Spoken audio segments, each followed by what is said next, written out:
far as global economy, Greece is on everyone's mind right now. Sunday elections there showed an outcome that is likely to ease fears around the world, at least temporarily, of a Greek exit from the 17-nation Eurozone. One may ask, why is Greece so important? After all, its economy makes up only about 2% of the Eurozone's overall economic output.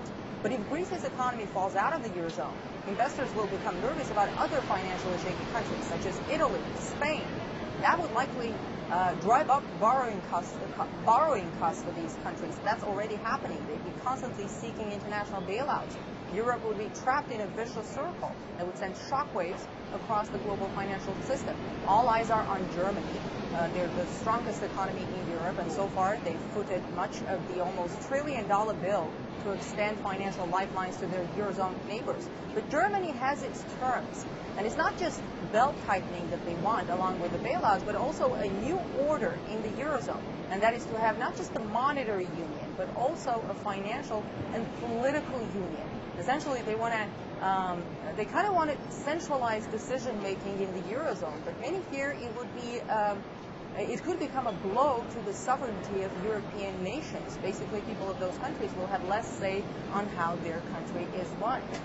What's at the core of the problem, as many see it here, is nations that live beyond their means. Some take it too far, and the message is they should be more responsible. What's interesting, the G20 summit started 4 years ago when America's living beyond its means brought down the global economy. Back then, the leaders of the world's top 20 economies got together and marshaled $1 trillion to rescue the world from the credit crisis.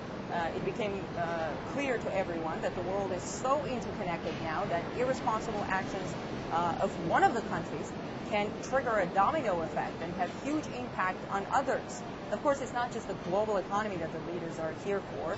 There are very pressing political, let's say, war and peace issues on the agenda. With regards to Syria, the ongoing violence there is of extreme concern to everyone.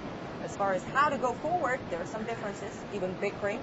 President Putin and President Obama are meeting early on Monday. Washington and Moscow are accusing each other of stoking violence in Syria.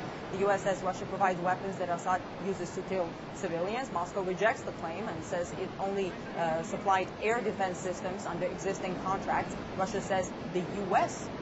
Contributes to the violence in Syria by coordinating arms supplies to the rebels. We know that Saudi Arabia and Qatar are actively supplying weapons to Syrian armed opposition groups. Washington is set to coordinate their efforts. Moscow believes those are actions that undermine Kofi Annan's 6-point peace plan, which calls for end of violence on all sides and dialogue.